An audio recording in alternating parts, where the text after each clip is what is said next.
Hey everyone, I'm Brett Scott. I'm the author of Cloud Money and the Heretic's Guide to Global Finance. And in this 7-part series, I'm going to take you from the ground level of our economy all the way through up to the highest levels of global corporate capitalism. This has been made in collaboration with Lankelly Chase. This is part 2 of 7, so let's begin.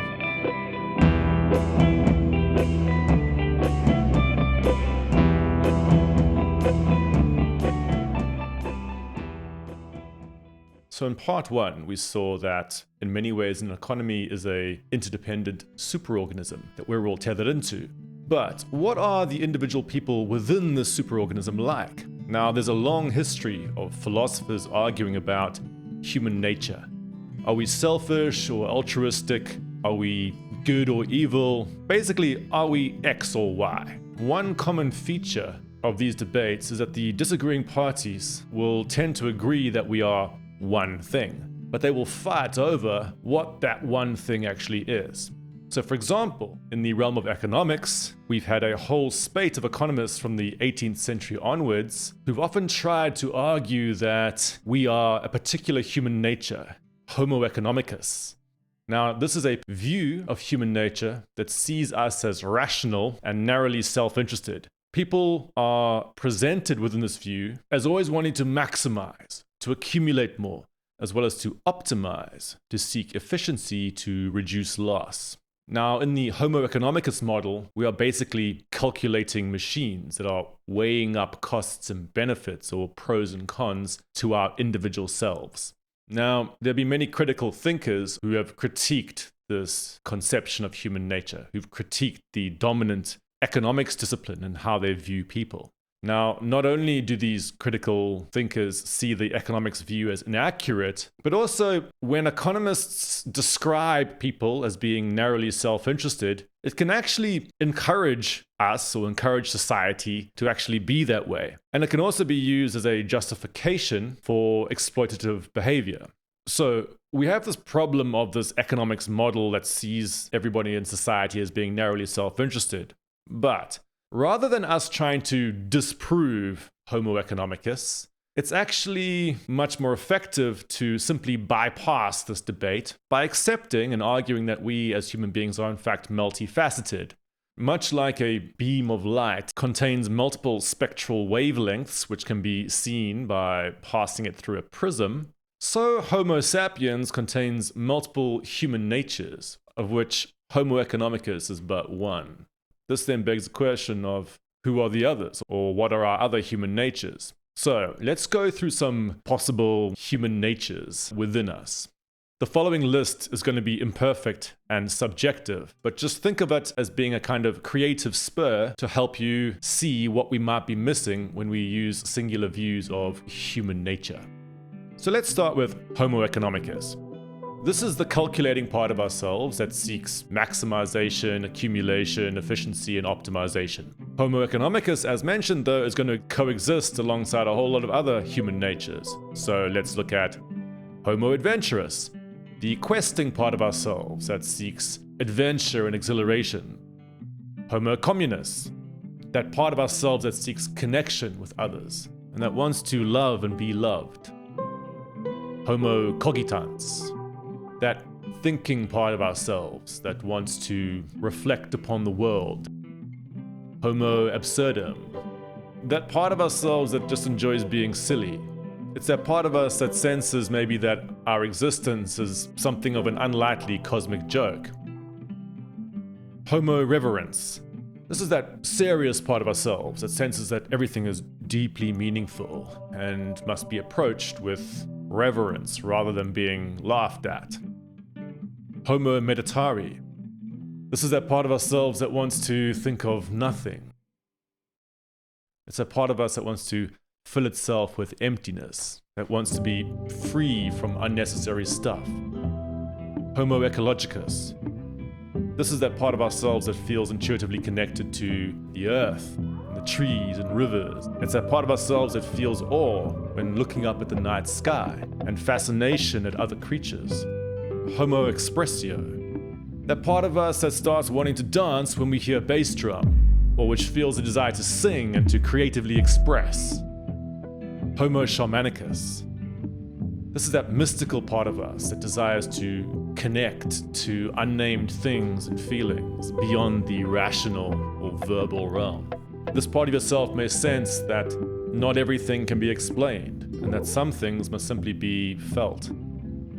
Homo eroticus. This part of ourselves is more than just our sexual drive. It's that part of ourselves that likes to play with the push and pull of losing yourself in another person and then separating again. Homo fusione. The part of ourselves that desires to lose ourselves in a group. It's that feeling of elation at being part of a big movement that transcends your individual self. Homo dominandi. This is that part of ourselves that seeks to project an aura of control, that seeks to subdue anything beyond our control. That part of us that wants power over others. Homo protectorus. The part of us that seeks to protect others from dominators and other dangers. In many ways, the desire to protect comes from the realization that there are many times when we or others are trying to dominate. Homo activismus. The part of ourselves that senses injustice and wants to rectify it. Many people in the world, even when they don't have a self-identity as being an activist, will still feel senses of injustice, feel a desire to rectify injustice. So like this person in the image, we are a whole spectrum of human natures at once. Unfortunately, we're seldom ever taught to think of ourselves like this. Rather, what many political ideologies will try to do is that they will essentially cherry pick a single part of us and present it as the whole of us. Now, this attempt to pinpoint how we are also then goes on to inform visions of how the economy should be. So, for example, we feel love towards other people sometimes. Now, if you take this part of us, this fraction of us, and present it as the whole of us, you might get to hippie culture, for example. Now, the story told within hippie culture might be something like this. The universe is founded on love, but humans have lost their way and become separated from their true selves, torn apart by illusory differences, fragmented from oneness.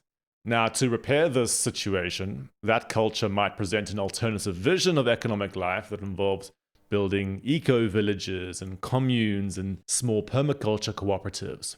Now, on the other hand, we can be angry and violent towards each other as well. And if you foreground that, you get to far-right culture, which has this dominate or be dominated mentality.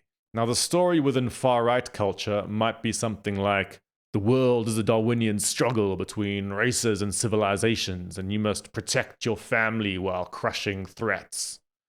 Now, somebody with this worldview might find themselves gravitating towards nationalism and protectionism within an economy, admiring a strongman leader like Putin or Trump or Viktor Orban, for example.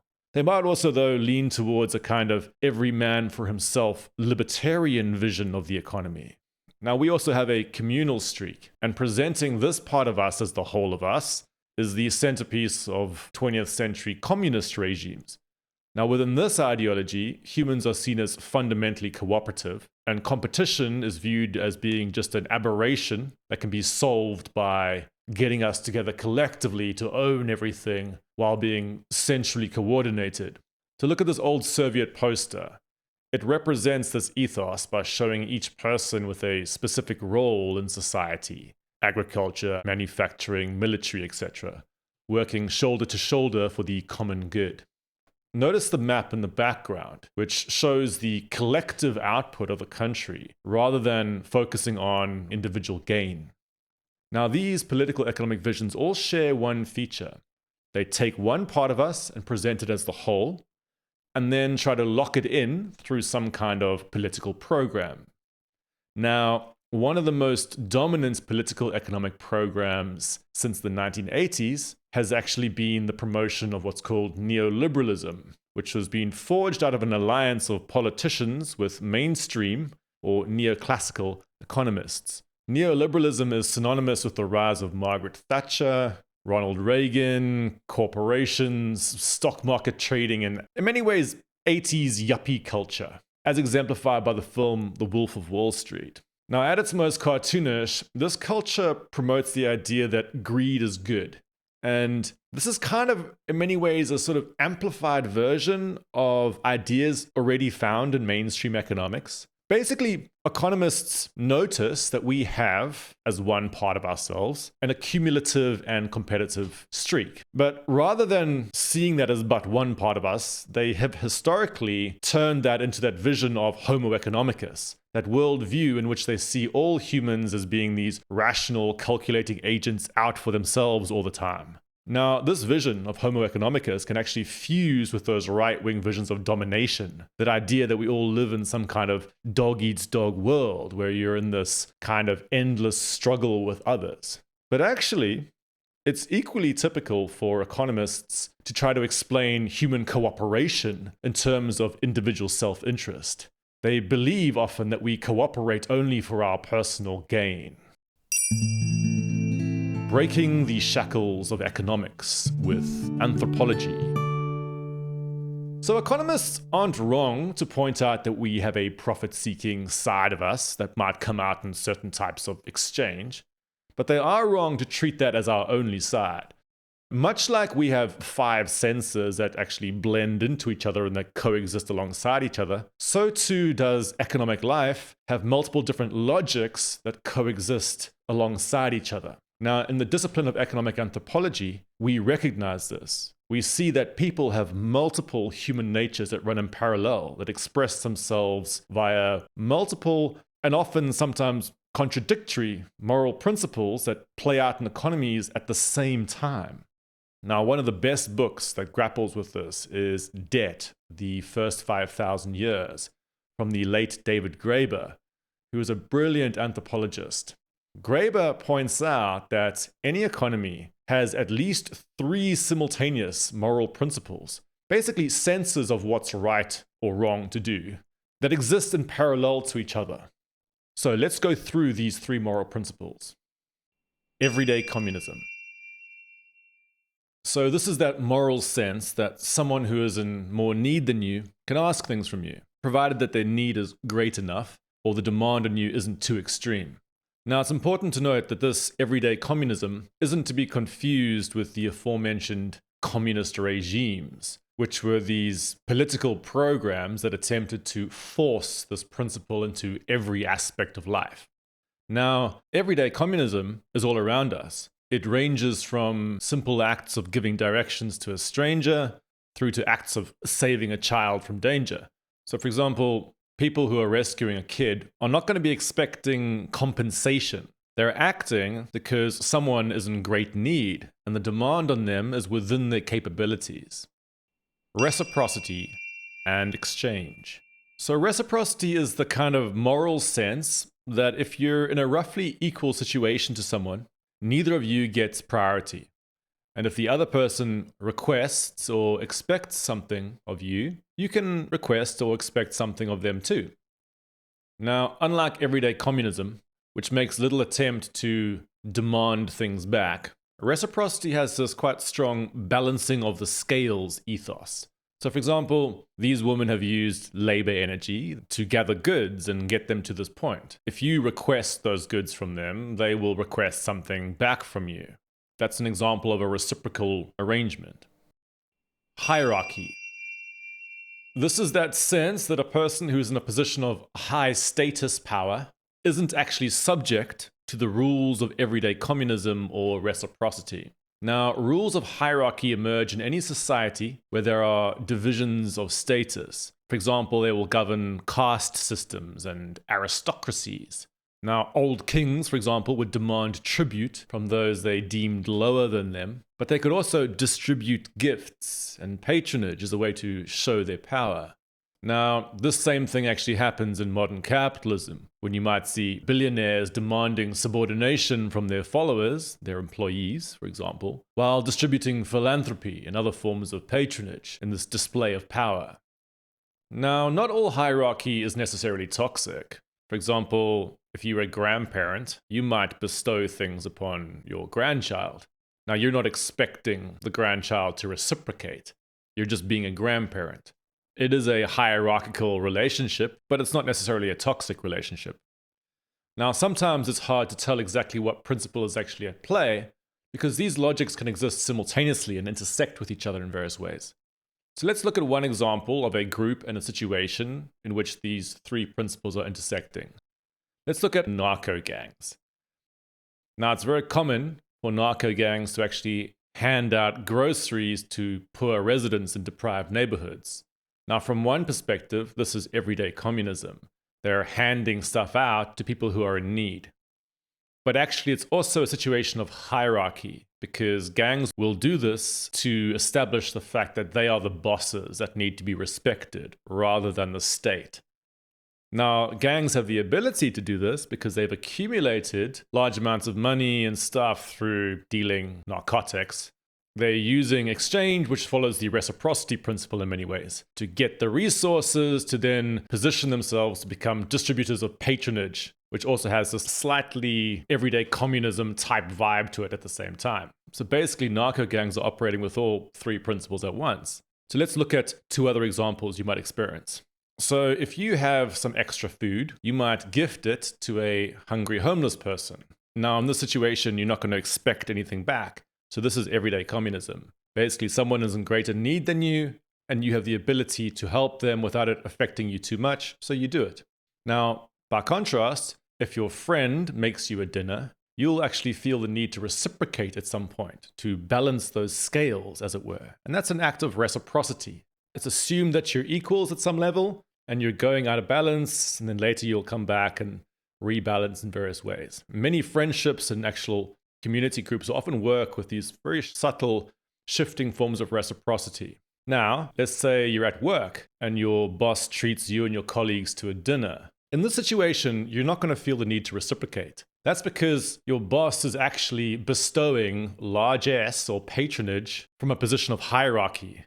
Basically, they're handing stuff out to followers as a way to kind of demonstrate their power and get allegiance from people.